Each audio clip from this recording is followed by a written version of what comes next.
Well, I like to welcome everybody to the E.M.T. Barber. The E.M.T. Barber. Wow. It's been a long time coming. A long time coming. Uh man. Oh, let's see. I've been asked to do a podcast for a minute now, for many years, for people to get a little experience of what takes place behind the barber chair. And I always get a question of, what is an EMT barber? Like, what is an EMT barber? So I figure I'll go ahead and do a podcast and introduce everybody to the EMT barber so they can get a little understanding on what's being conducted behind the curtains. So here we go. Well, welcome to Mr. Dixon's EMT Barber. Here at Mr. Dixon's EMT Barber, our main motto here is when you walk through the door and sit in this chair, you become family, so I'm going to cut you like you're my cousin. Here at Mr. Dixon's EMT Barber, our main motto is the EMT, which means empowering, motivating, and transforming. And the way we do that here, we do it with an unconditional love of God. We believe that if we can agree to disagree and agree to love each other unconditionally, we can be family. So welcome to the family. That's the rundown I give everybody who comes into the shop. Because my main motto and my main focus is that when you come into the shop, it's more about the relationship we can build than just cutting your hair. I believe that at the barber chair, like in the barber chair, is like the only place where I believe two males have like at least 1 hour, 45 minutes to an hour to actually really have a good communication, really be able to talk, and not, depending on what the barber, depending on the foundation the barber, lays in that moment, it's like, it can go a long way. And for me, I choose to talk about business, what can we do together to win? How can we help each other, to put money in our pocket? Sure. For real, put money in our pocket, or just obtain the resources that is needed, and, and I've always got the, where I came with the idea of EMT barbering. It all started when I was doing personal training. I would be, I'll be out there training people, and, and it felt real good to train people, to see them like, pushing themselves past, the pain, to obtain the success and reach the goal that they wanted to achieve, and it dawned on me one day. I was just like, what? I feel like I'm like an EMT in the game, you know what I'm saying? Like, people come, wounded and, and hurting and just, wanting to have a better look, or wanting to, lose, be physically fit, and one of the things I focus on is, well, first, in order to be physically fit, it starts with the mind first, and the body will follow. So you empower that mind, hopefully it can cause a motivation to cause the transformation, and it stuck with me. It really stuck with me, to really insinuate, that understanding, or that terminology, if that's the right word, to increase change, and it did. It really did. I'm very good at it, actually. Yep, I'm very good at it. So, it carried over. Once I stopped doing the personal training, it carried over to the barber shop, and that's when it really got to the nitty gritty. It really, really got to the nitty gritty because, physical change was taking place at that barber chair. And then once I got my own shop, I was able to have a little bit more control over the atmosphere of the shop. I can do whatever I want to do in my shop. And one of the things that I did was lay a firm foundation on truth. Real truth. You know what I mean? And the truth is unconditional love. You know what I mean? Like, you know, it's written in a book, that I follow. It says, no greater love than this, than a man lay down his life for his brother. So I used to really think about that, and I thought about it, and I was like, well, what is the main action, that kind of resembles those scriptures, or those words, right? And I thought, well, for me, it's like, I can agree to disagree. Like, I love people more than try to prove myself right, because at the end of the day, you can't make nobody do anything. You can't force nobody to do anything. The only thing you can do is just love them through the process, and so I applied that. And by me applying that, it definitely affected a lot of people who sat in that chair. Definitely affected a lot of people who sat in that chair. And it really started the journey. It definitely started a journey. So so the main focus is, main focus was to really just empower people, through just loving on them, and one of the things that I would always go by is that, in every human being, they either have a nonprofit or a business inside them. You know what I mean? Because everybody has a dream. It's like this whole world, this whole society,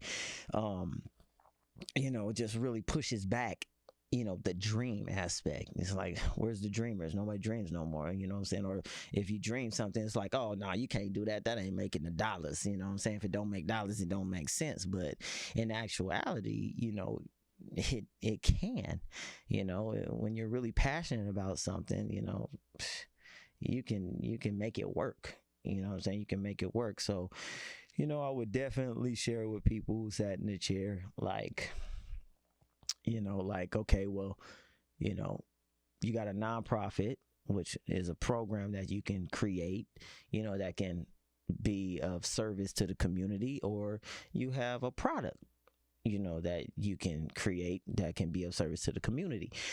So the first thing I would share with people is, okay, well, let's find out what you love. What do you love? Anything. It be anything. It don't, ain't nothing too crazy. You know what I'm saying? Like, that's the beauty of it. It's almost like artwork. You know what I'm saying? Like, put them pieces together and make something new. Make it do what it do.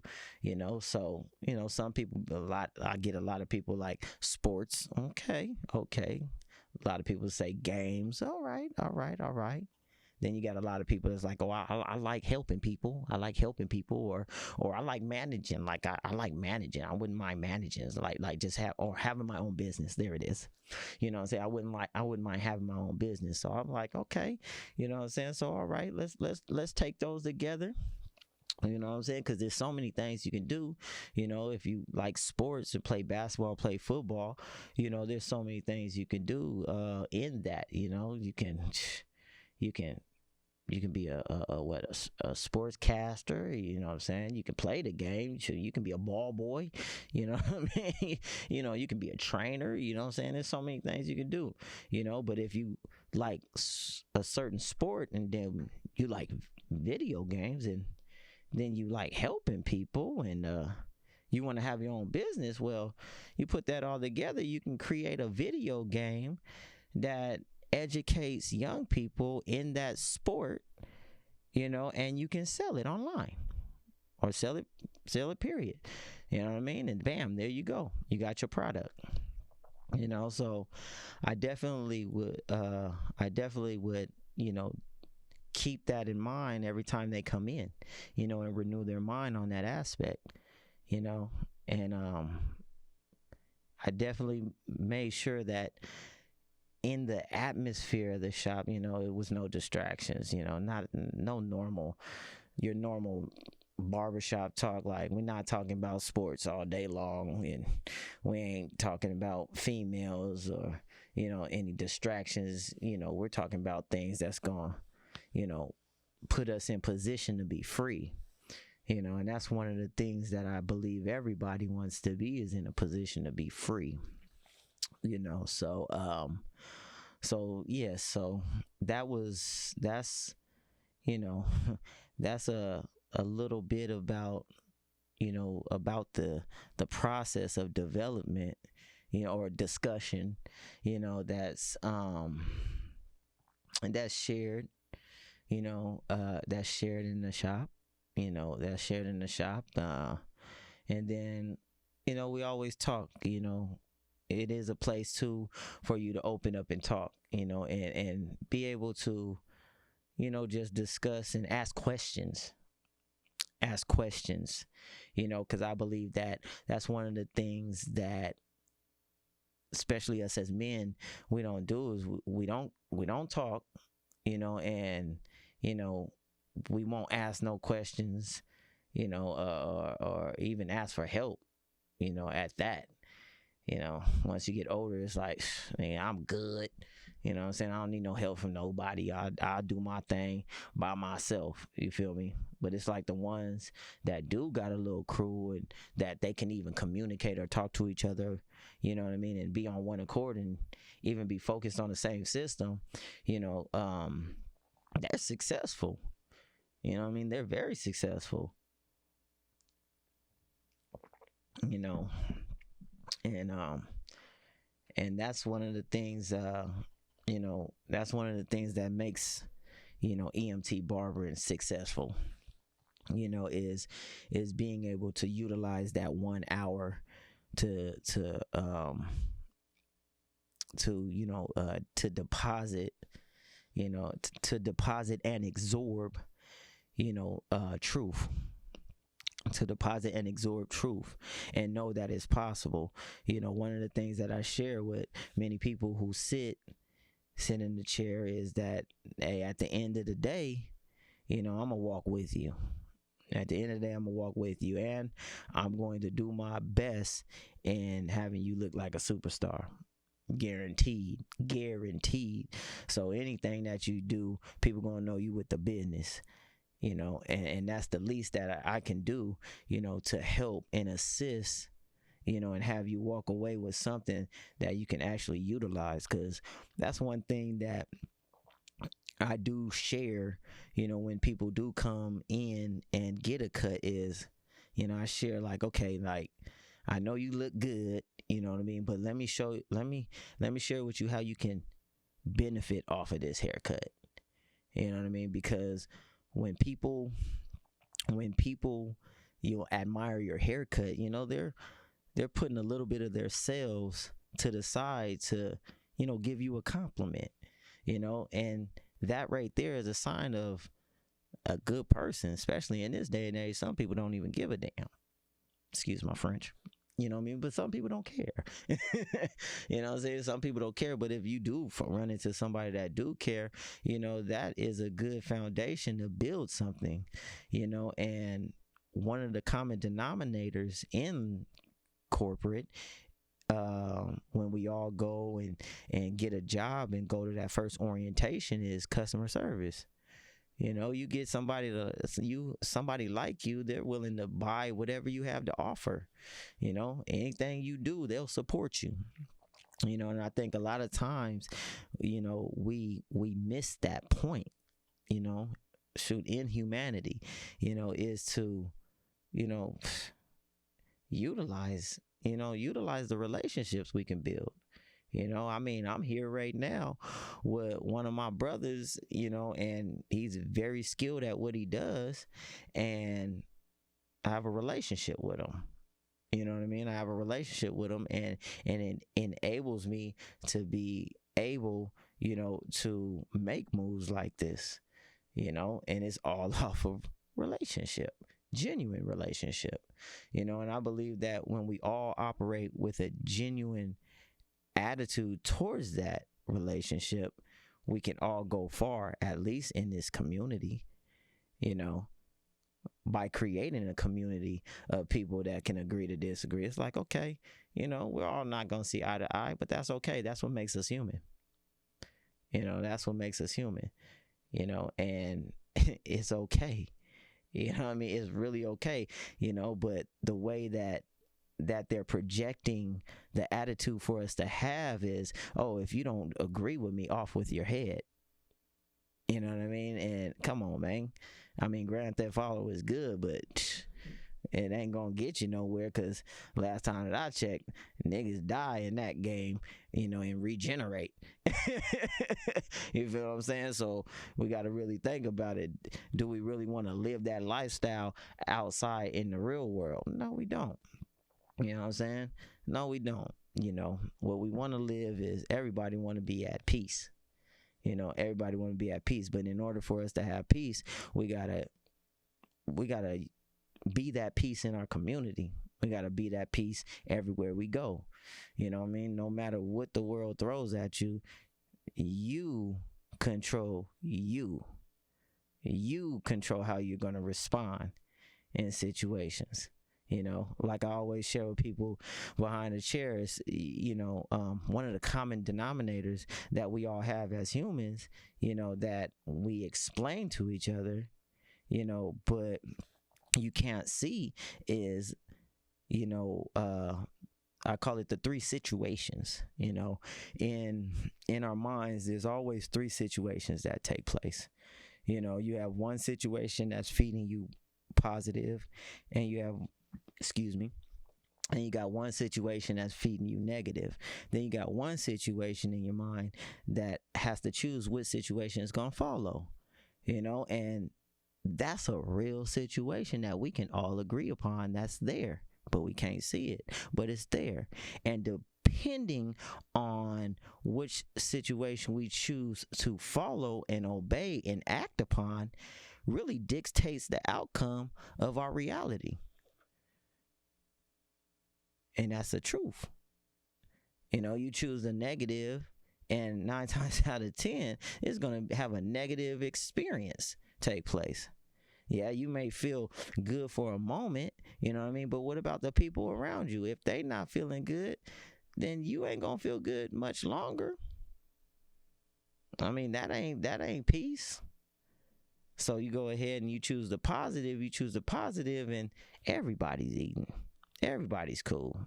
Everybody's 100. It's a word I want to throw in, that's in my head. It's almost euphoric. You feel me? So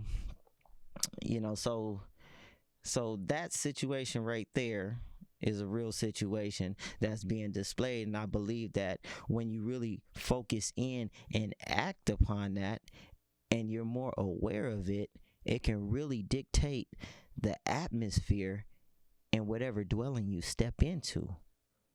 I know that's what makes my shop. You know what I'm saying? A shop of peace. I mean, anybody can come in there. Any different ethnicities, any different beliefs.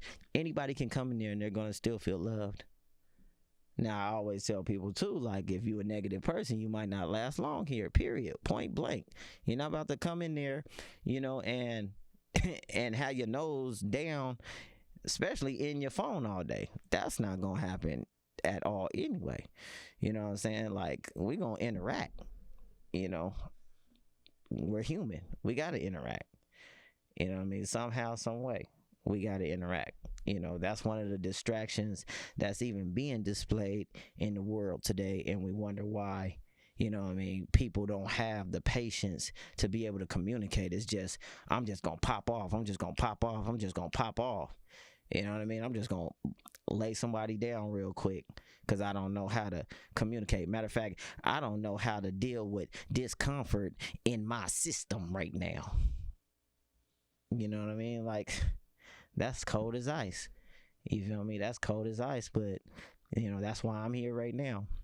That's why I'm opening up, and you getting to know a little bit about the convos that we have inside the E.M.T barbershop. We talk about these things. We talk about how we respond to situations. I mean, as I open up my door right now, I'm dealing with some major stuff as we speak. You know, I was ready to kill this morning. Ready to kill this morning. You feel what I'm saying? But because of positive relationships in my life, I was able to communicate and I was able to talk. And I also didn't allow my flesh to block out. And when I say flesh, I'm like my nerves, my attitude, my anger. You feel me? I didn't allow that to get and pollute my thought process from responding in a positive manner. I was able to sit back and just look at some beautiful scenery with my daughter, you know what I mean, and be thankful for what I do have and what I am experiencing at this moment and what the truth really is. You know what I mean? And I think that's what us as humans have to return, be drawn back to. You know what I mean? To focus on the things that we do have. Being able, we all waking up every day, opening our eyes to, another experience. Shoot, we're what, entering into spring pretty soon, and it's beautiful outside. Like the flowers is blossoming. Like, man, it even makes me go back to even pursuing that dream. Because see, when you're pursuing your dreams and you go ahead and have faith in it and you turn that product, you know what I'm saying? You turn that dream and that skill or that gift into a product, it will open up your time. It would allow you to go ahead and smell the roses. You feel me? Look at the sunshine, go for a walk, control your own schedule. But it's like, what system are you going to follow? Are you going to follow your heart? You know what I'm saying? Are you going to follow what they place in front of you, like, go and get it? But at the end of the day, even if we don't have the money to pay the bills at that moment, we still surviving. I still ain't seeing nobody. I even see homeless people walking around and they still clothed. Ain't nobody out there butt naked. You feel me? They still eating something. You feel me? So the real aspect is, I think we destroy ourselves mentally a lot of times, because of the lack of truth, or, the lack of really just counting everything all joy, that we are experiencing around us, and I don't even know if I'm going off topic, but I'm just being me. You feel me? While I'm drinking a Monster in my cup.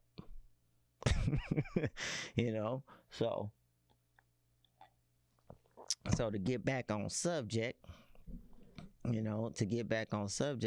is the reality. The reality and the aspect of it. And and this wasn't something that was just like some overnight thought process either, though, man. I had to go through the ringer though. You know what I'm saying? I can tell you where it started from though, because I used to be out there. It wasn't always the E.M.T for me. You know what I'm saying? That was anybody killer for me, back in the day, and that's my testimony. That's something I can definitely talk about, is where I came from and, how this all developed. It was crucial though. It was definitely crucial. Back in the day, I was definitely running the streets, trying to be something that I wasn't, when I knew that there was something on me, that was a positive, but I ran from it. I ran from it really, really, really, really, really, really, really good until I got caught up, for a crime I didn't even commit. I got caught up for a crime I didn't even commit back in high school, but that's what really woke me up. Definitely woke me up. Felt like a dead man walking, so to speak. But I was looking at like 25 to life for armed robbery. And that's a cold story. Very cold story. And what makes the story even colder is how I was begging, you know what I'm saying? I was begging, you know, for the situation to end up taking place in a way. You know what I mean? Because I'll tell the story. Here you go. So this is how it happened, right? So I used to be out in the streets, right?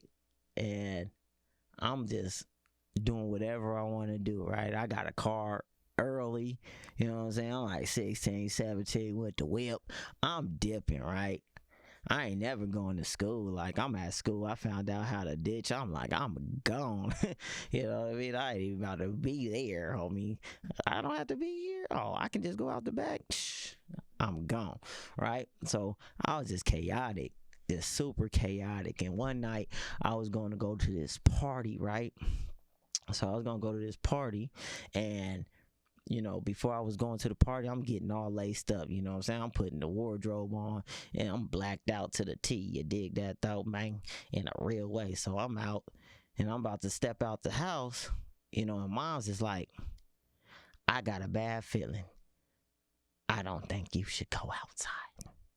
I'm like, Mom, you're tripping. I gotta go outside because I'm about to go try to get at these females, and that was my whole focus. I needed to see some female. That's a lot of our focus. We just be wanting to get some females. You know what I'm saying? That's just one track mind, but that will lead you to a whole lot of nothing. You feel me? Especially when you ain't focused on something. So I ended up still going out that night, even though my mom had a bad feeling.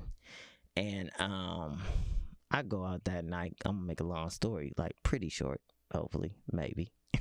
You know what I'm saying? I go out that night, but before I go out, I go stop by my girl's house, because I was on the cheating thing at that time. You know what I mean? I just couldn't keep it in. Yeah, I was everywhere. Or try to be everywhere if you did. You know what I mean? So I would go and get my gun, you know what I'm saying, that was over at her house. And so I was going to get the gun, and for some reason that was a night to where she was like, I have a bad feeling. I don't think you should take it out tonight. And I'm like, oh no, I'm not trying to hear that right now. I got these bloods over here, and they tripping on me. You know what I'm saying? Like, and I ain't even with the squad right now, and I'm about to go to an area, you know what I'm saying, where it may not be too pretty, you dig? So I go back and forth with her, over this situation, and I just got tired. Like, man, you know what? I ain't tripping. I'm gonna leave it there. You know what I mean? But if something happens to me tonight, it's on you, right? So I end up dipping. You know what I mean? I go to this party. I got the homie with me too. We go to this party. It's cool little shindig, but nothing active for me. So I'm ready to go. You know what I mean? But the homie, he kind of got a little convo going on. You know what I mean? So I'm like, I ain't a hater. I ain't about to block or nothing. You know what I'm saying? Matter of fact, see if she wants to get a ride home. You know what I'm saying? We can mosey along. And then I had me a little bit of Tweedales with me. That's trees, for those who don't know. Oh, I got to break it down even more. So that's marijuana. Excuse me, for those who don't know. You know what I'm saying? You know what I'm saying? So I go ahead, and we go ahead and we driving around, right? So we driving around the little area. So I goes up by this park, that we kick it at, I'm saying, a lot, but we go by this park that in the area that's pretty popular park for those who live in the neighborhood. So I go to this park, right? So while I'm driving around this park, while the homie getting his, Mac on, trying to chop it up, and I'm not hating, I'm about to roll this blunt. You feel me? So I go by this park, and when I go to this park, I see a car parked So I'm over there like, oh, they're getting busy, right? So I'm like, I'm about to act a fool. So I'm about to flash on them like I'm the police. Bleep, bleep. You know what I'm saying? High beams.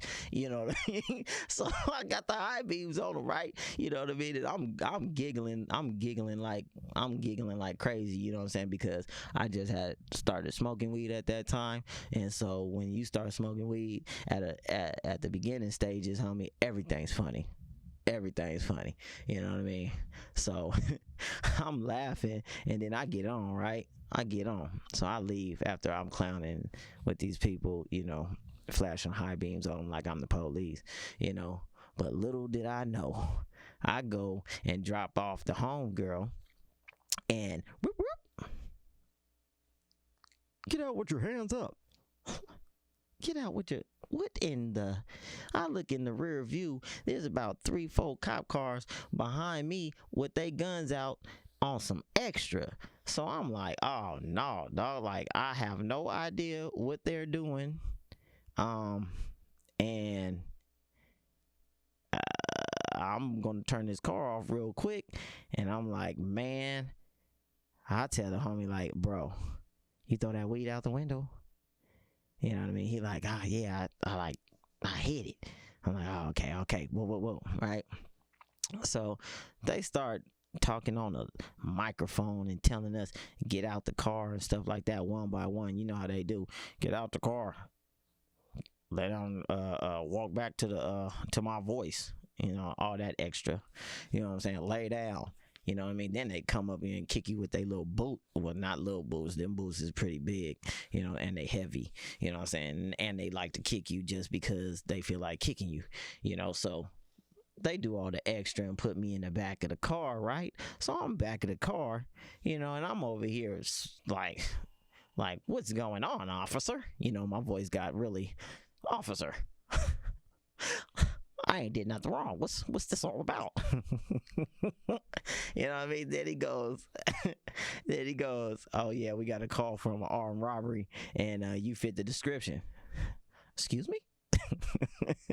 Armed robbery? What you talking about, Willis?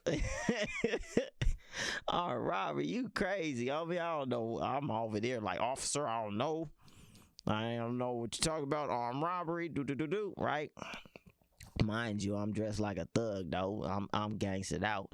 You feel me? So they end up bringing the people who just got robbed, right? So these people just got robbed. So they pull me out. They pull me out. You know what I'm saying? Flash the light on me. So I'm a brother already cuffed. They flash the light on me. They put me back in the car.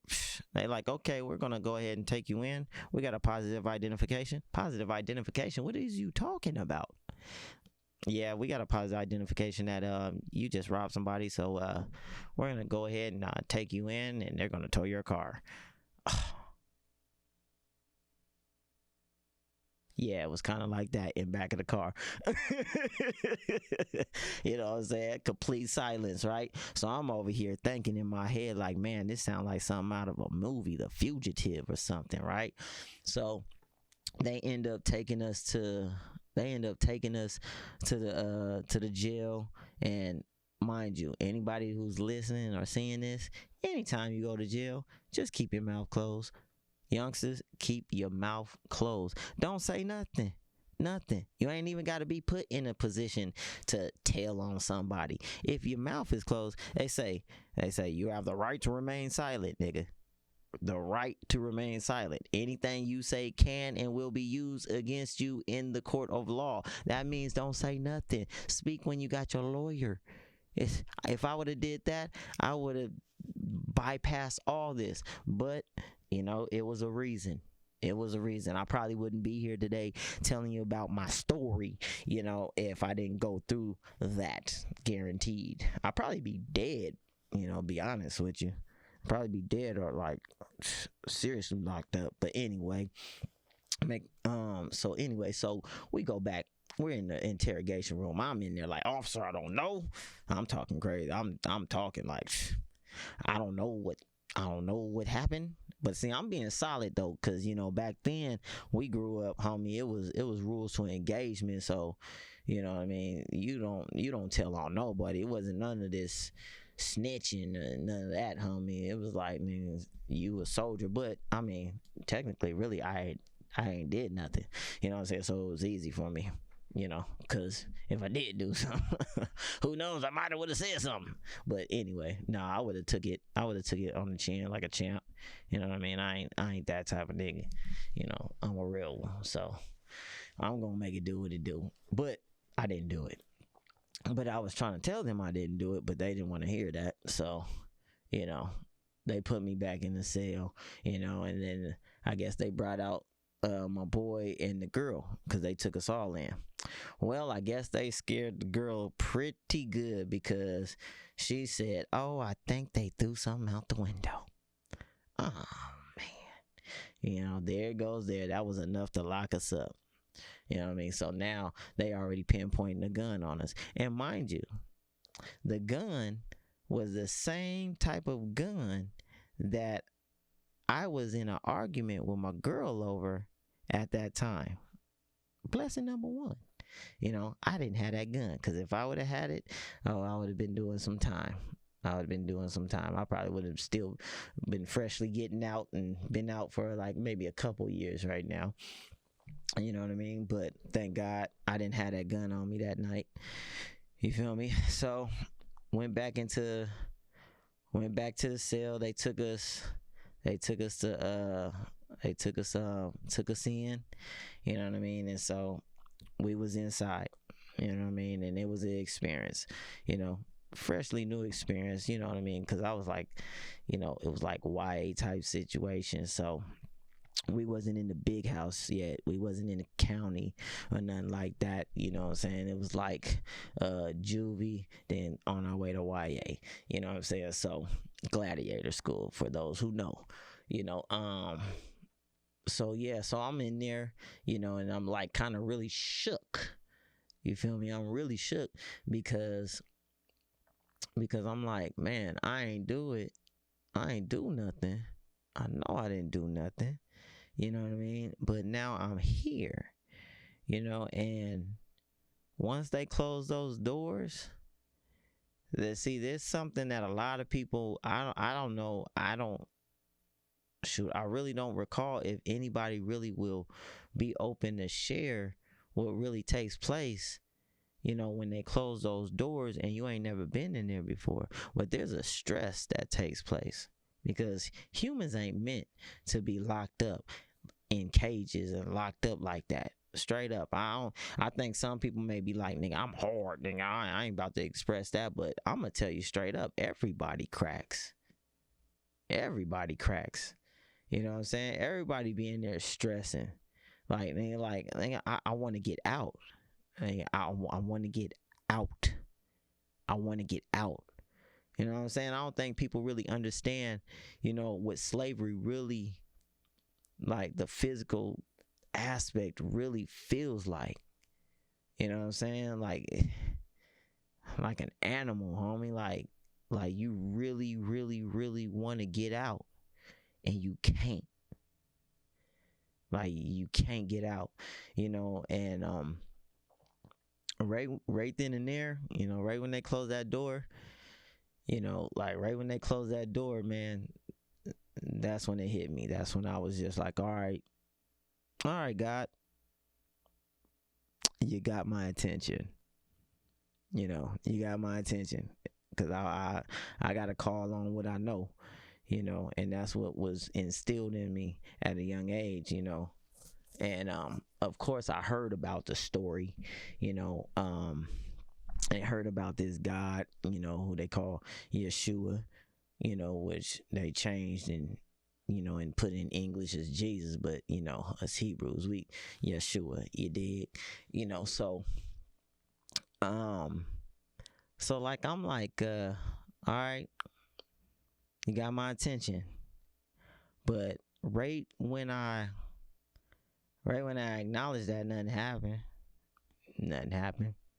It was still silent, still nothing in there. Just, all right, I guess I'll start doing some push-ups and a couple dips and sit-ups and push-ups, dips, and sit-ups, and push-ups, dips, and sit-ups, and push-ups, dips, and sit-ups, and push-ups, dips, and sit-ups, and still in there. Still in there. You feel what I'm saying? Like, and that's when it just start hitting me. You just start, you just want out. You just want out. And you start crying. Yeah, you start crying. You break. You feel what I'm saying? You break. You know, some people may not share it. You know, I mean, if you've been in more than once, I mean, now you're used to it. Now it's home. You feel me? But if you ain't never been in there, homie, you gonna break. You gonna break. They gonna break you. You feel me? And the coldest thing about it is, you know, like, the people that is probably in control of all that probably ain't never even been in that position, because like I said, humans wasn't made to be in cages like that, and it's supposed to be a rehabilitation center, and it ain't no rehabilitating going on. If anything, I mean, it's gonna make you worse, you know, depending on what choice you make in your mind.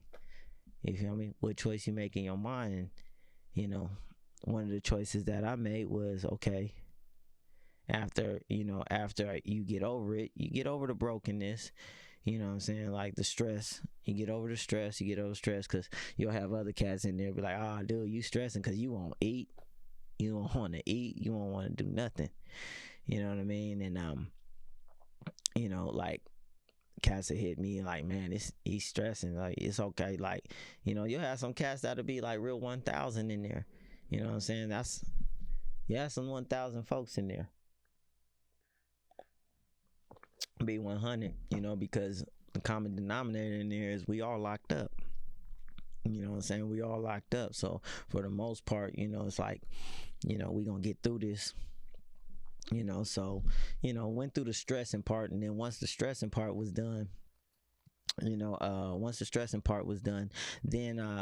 then it began, you know, then started the trial, and, you know, everything started up. So it was back and forth to the court. You know what I'm saying? Back and forth to the court. And we was doing a fitness trial. So the fitness trial was to see if they was going to charge me and my crime, you know, as adults or juveniles, right? So one of the blessings is, you know, that in the midst of going through that trial, you know, normally if you don't have the funds to get a lawyer, they'll provide you one, which is a public defender, which we call a public pretender, right? You feel me? So you would get a public pretender, but, you know, in this situation, they ran out of public pretenders. You feel what I'm saying? So they had to go ahead and get somebody from a firm, you know, to come and represent me. You know, and when you get somebody from a firm, they got to represent their firm, you know what I'm saying? So they got to get the wins, because every win they get is going to look good on them. So by the grace of God, I was able to get me a good lawyer, you know what I'm saying? I was able to get me a good lawyer who at least cared about the case. So that was blessing number one. That happened twice, in my fitness trial and my trial as an adult. You feel me? So my boy that was with me though, man. So he goes, his family could get a lawyer. You dig what I'm saying? So they get that lawyer. You feel me? But his lawyer convinced him to take the deal. I'm like, dude, for real?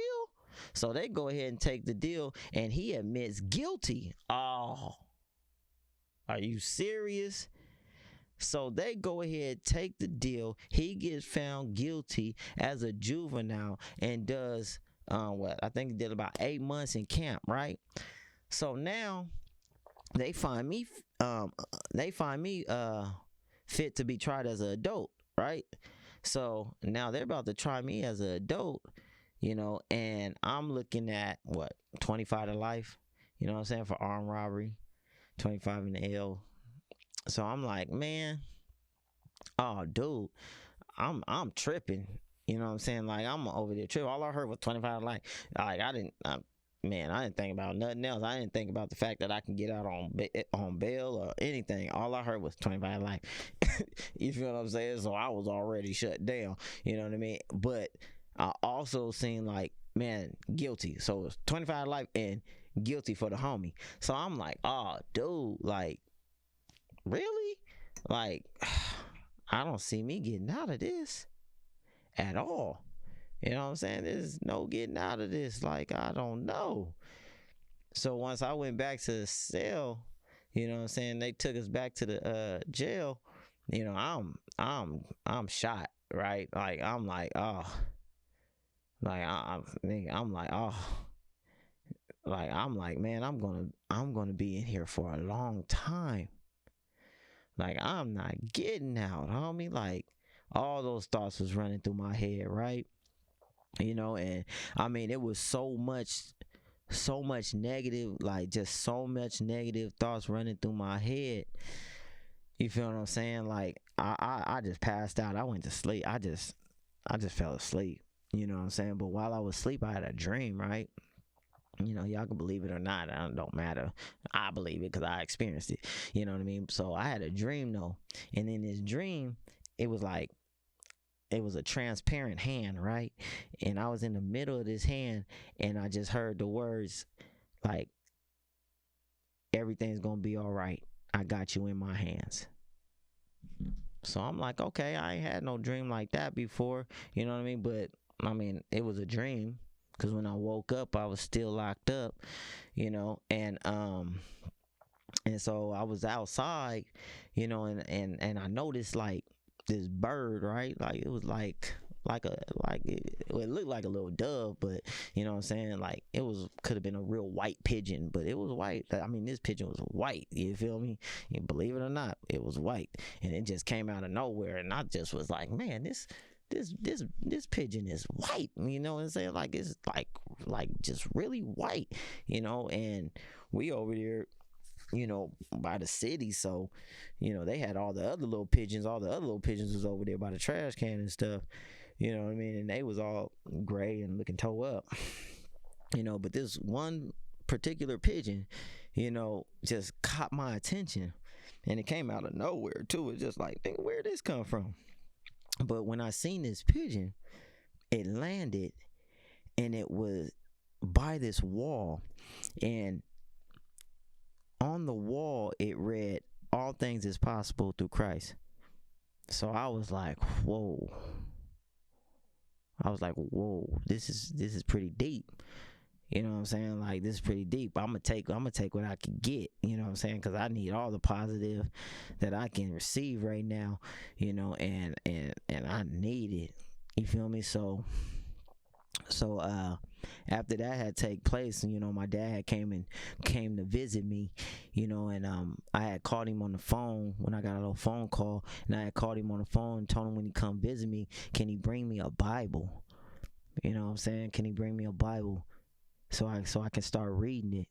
And I ain't never read it before, you know what I mean? But I needed something to read too, and you know, like I said, he got my attention.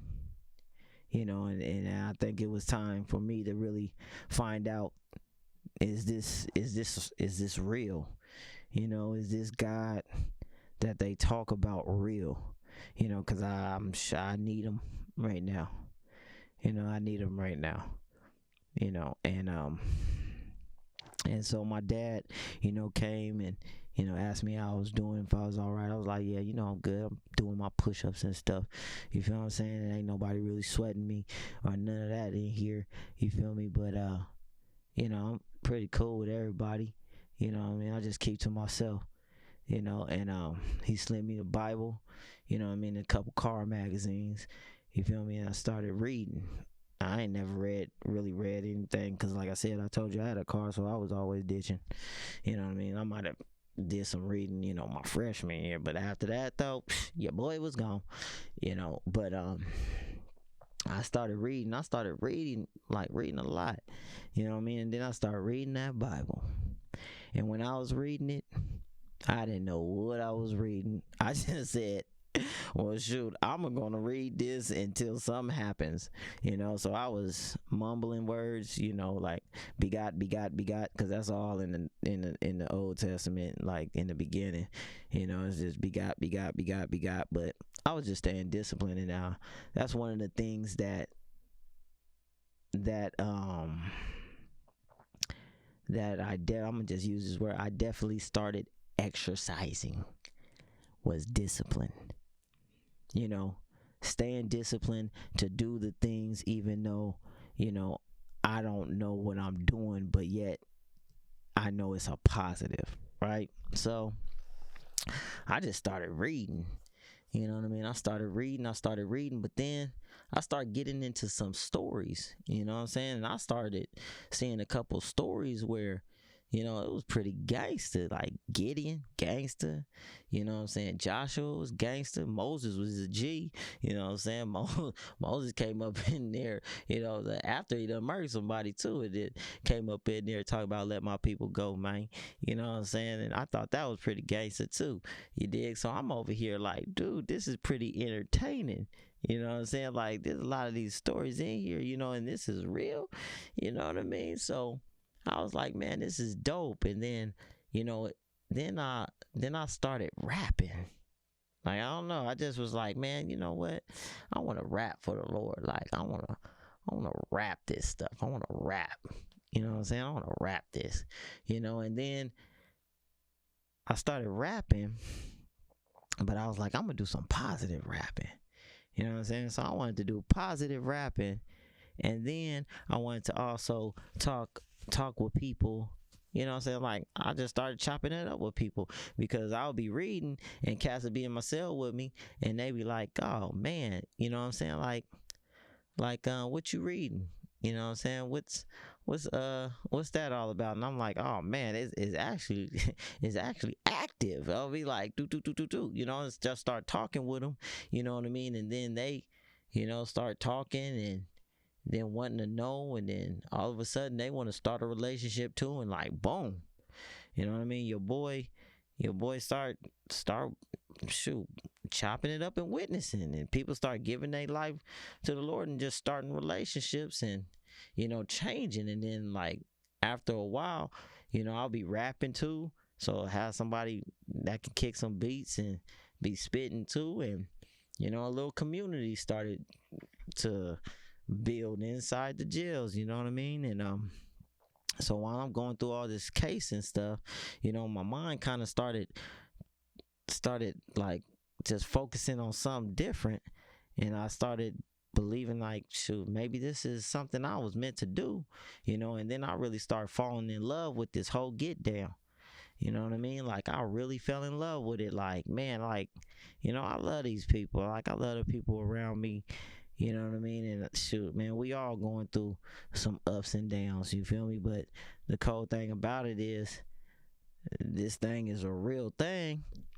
These words is some real words, and shoot, it allowed me to avoid a lot of drama in here, you know what I mean? And really see something that cracked off in here that I don't think is a normal thing at times. You feel me? So I started growing and chopping it up with a lot of people, like 21 people, really changed their lives around and started hanging out and chopping it up and reading with me and praying with me. And I'll pray with people about their cases and stuff, and I started experiencing something great, you know what I mean? And I thought it was awesome because in all that hell, it caused people to really come together, no matter what they look like or where they was from or what, you know what I mean? Just to be able to endure, and so I thought that was pretty dope.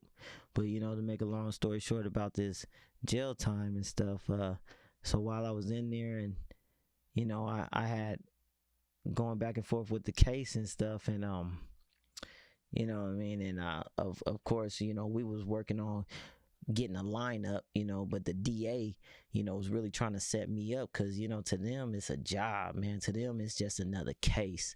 You feel me? But those is people's lives, man. It's our lives, that they just playing with, you know what I mean? And I think the system sucks for that, because some people just won't look at it as, something real. They just look at it as like, this is a help me make some money, you know what I mean? So if we can just close this case and move on to the next, we all good. And it's like, man, you want to move on to the next, but you affecting somebody's life.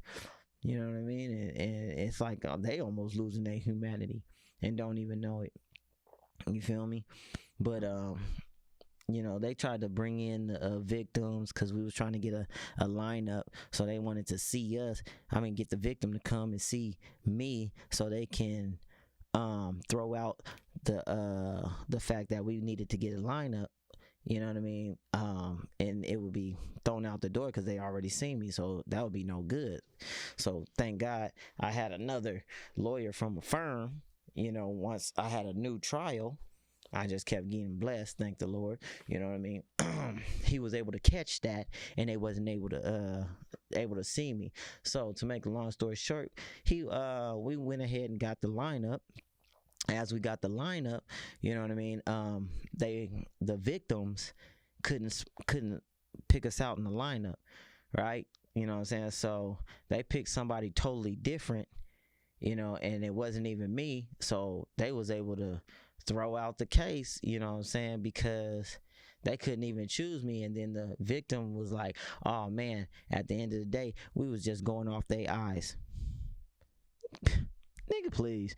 Y'all wasn't just going off the eyes. Y'all just seen a black dude, you know what I'm saying, a brother, you know what I'm saying, with handcuffs on, and he was like, oh, that's him.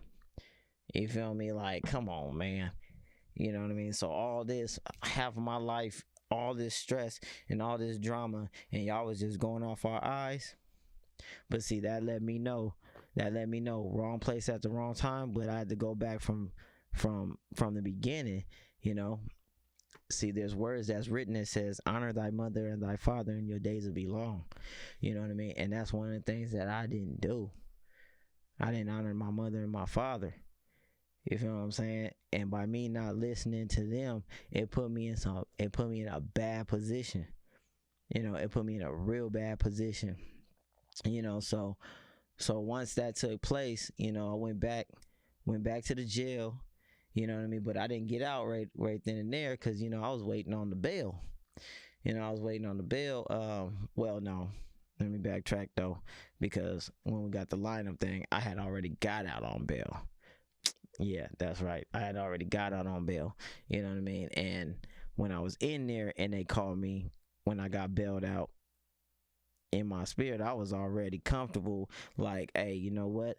If I got to be in here for however long I gotta be in here, you know what I mean, to do what I'm called to do, so be it.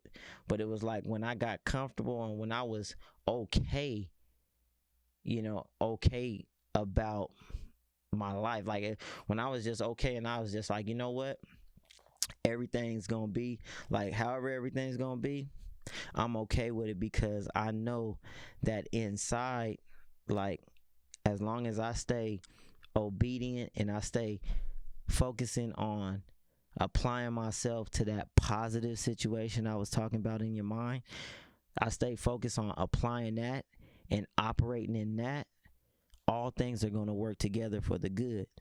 You feel what I'm saying? And when I got that revelation in my spirit, and I really became that, and I was okay, everything changed around me. You feel what I'm saying? And I look at it even in today's day. You feel what I'm saying? Like, we have so many circumstances. People got bills to pay. You know what I'm saying? People want to achieve this and achieve that. But when you just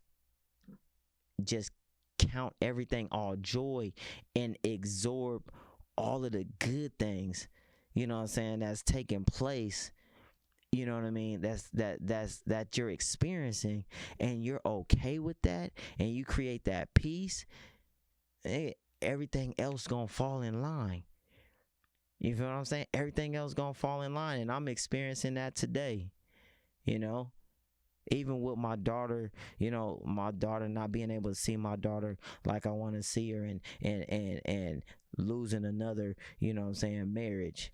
You feel what I'm saying? Like no matter what, like I still experience a miracle when I open my eyes.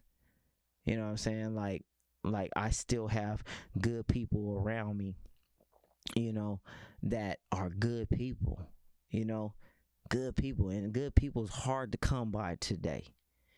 You know what I'm saying? Good people is hard to come by. So if you around anybody that's a good person, man, that's something to count all joy, you know. But once I really believe, and I'm applying it right now, you know what I mean? I'm gonna apply this right now, you know, is I'm happy. You know what I'm saying? I'm happy. I'm thankful. You know, I'm a allow me to use that to empower me, to motivate me, and cause transformation in my life today. You feel what I'm saying? Cause transformation in my life today. So I was rambling. I don't know how much time we got right now, but you know what? This is the introduction to the opening, you know what I'm saying, to the E.M.T. Barber. And this is just the beginning. Just the beginning. I'm definitely looking to invite more people and just have discussions. You know what I'm saying? Just have discussions and marinate, you know, and let you guys see a little bit of what takes place inside E.M.T. barbering, you know, to where we just chop it up, you know, and be yourself, you know what I'm saying? But understand that, you know, around me, I'ma love you unconditionally. Shoot. You know what I mean? I'm gonna be able to agree to disagree. I'm gonna love you more than proving myself right. You know what I mean? And I can always take a disagreement and I'll take it to my Father who art in heaven. You feel what I'm saying? I'll take it before him and then I ask him, you know what I'm saying? Prune out what's in me, uproot what's in me that's causing me to even feel negative, that's causing me to even be burdened, because that's not what I want. You know what I'm saying? I want us both to eat. I want us both to experience peace. Why not? That's euphoric. That's euphoric. That's paradise. I don't want to be in paradise alone. You know what I'm saying? I at least want, because see, there's some stuff I can't do, you know what I'm saying, that somebody else can do. You know what I mean? Like there's certain things I can't cook that other people can cook. I want to experience that. You feel me? So we all need each other. That's the truth. You know what I mean? And don't need much. Like everybody else can be doing thy will. Do as thy will. Go ahead, do as thy will. But us over here, we gonna stay on some structure. You know what I'm saying? Because we don't always get it right. We don't always get it right. You know what I mean? But we stay on this structure to be able to agree to disagree. You feel what I'm saying? I ain't burdened. You don't have to agree with me. Who am I? I ain't nothing. I ain't nothing but a vessel, a human being that wants to enjoy peace too. You feel what I'm saying? And the way we're gonna enjoy peace too is walking with each other through, making it do what it do. So yes. Welcome to Mr. Dixon's E.M.T. And that's just a little bit about me.